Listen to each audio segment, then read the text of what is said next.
নমস্কার সবাইকে। আমি প্রায় একটি শব্দ ব্যবহার করে থাকি, আমি মুক্ত চিন্তার মানুষ, এই কথা বলে। তো অ্যাকচুয়ালি এই কথার ডেফিনেশনটা আমার দৃষ্টিভঙ্গিতে কি সেটা আপনাদের সম্মুখে রাখতে চেষ্টা করছি। প্রথমত আমি দেখুন কোনো পক্ষপাতিত্ব বা কারো সাপোর্টার এগেনস্ট এইসবে নেই। তা সামাজিক জীবন হোক, ব্যক্তিগত জীবন হোক বা কোনো রাজনৈতিক জীবনও হোক, আমি কোনো ব্যক্তির তার ব্যক্তিগত জীবনযাপন বা ভালো খারাপ শিক্ষা এগুলো দেখে আমি কখনো সিদ্ধান্ত নেই না। আমি যখন সিদ্ধান্ত নেই ওই ব্যক্তির কাজ, কাজের রিফ্লেকশন বা ওর যে চিন্তাধারা, সেই চিন্তাধারার যে অবদান সমাজের মধ্যে আছে, সেই বা ও যে দায়িত্ব পেয়েছে সেই দায়িত্ব কিভাবে পালন করছে। এখানে যে কোনো ব্যক্তি হতে পারে। তাই আমি এখানের মধ্যে কোনো মানুষকে এই কথা কখনো বলতে দেখবেন না যে আমি বলেছি যে ওই মানুষটি খারাপ।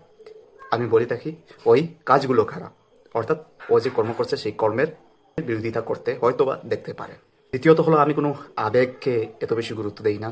আমি যুক্তি এবং তথ্য, ফ্যাক্টস এগুলোকে বেশি গুরুত্ব দিয়ে থাকি। হ্যাঁ, ব্যক্তিগত জীবনে আমি একজন আবেগিক মানুষ, তা প্রায় সময় স্বীকার করি, সেটা অন্য জিনিস। কিন্তু কোনো বিষয়কে অ্যানালাইসিস করার পূর্বে আমি আবেগকে দূরে সরিয়ে রাখার চেষ্টা করি। তৃতীয়ত হলো যখন আমি কথা বলি বা আমার কোনো ধরনের কথার মধ্যে কেউ মতবিরোধ হয়, আমি জীবনে কাকে আমার শত্রু বা বিরোধিতা বলে আমি অনুভব করি না। কারণ মতবিরোধের অর্থ আমার দৃষ্টিভঙ্গিতে শত্রুতা নয়। আপনারা ইতিমধ্যে দেখেছেন বিভিন্ন বিষয়ের উপর আমি প্রশ্ন উঠিয়েছি, সামাজিক, অর্থনৈতিক বা বিভিন্ন সেক্টরে। আর আমি প্রশ্ন করতে ভালোবাসি আর পছন্দ করি। আর আমি প্রশ্ন করতে কখনো ভয় পাই না। তার কারণ হলো যখন প্রশ্ন করা যাবে তখনই তার হয়তো উচিত উত্তর পাওয়া যাবে। তারপরের কথা হলো যে আমি পরিবর্তনের উপর বিশ্বাসী। আমি বিশ্বাস করি যে যদি কোনো জিনিস ভালোভাবে কাজ করছে না সেটা পরিবর্তন হওয়া উচিত, এবং নতুন কোনো জিনিস যেটা ভালোভাবে কাজ করতে পারে বা কাজ করছে সেটাকে অগ্রাধিকার দেওয়া উচিত। আমি আমার ব্যক্তিগত জীবনে প্রথম থেকেই নিজের ভাবনা নিয়ে বাঁচার চেষ্টা করেছি, আজও বাঁচছি। ভগবান যদি চায় তাহলে আগামী দিনেও বাঁচবো। অর্থাৎ কথাটার অর্থ হলো যে আমি সবসময় নিজের চিন্তার উপর বিশ্বাসী। আমি স্বাধীনভাবে চিন্তা করতে পছন্দ করি।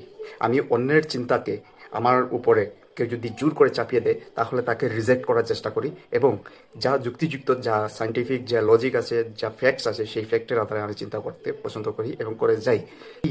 আমি যা বললাম, আমার দৃষ্টিতে মুক্তচিন্তার মানুষ এরকমই হয়ে থাকে।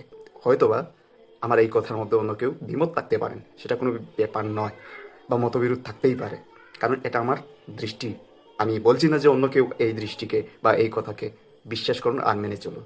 কারণ আপনি যদি মুক্তচিন্তার মানুষ সঠিক হয়ে থাকেন তাহলে আমার কথার মধ্যে ভুল ধরুন, যুক্তি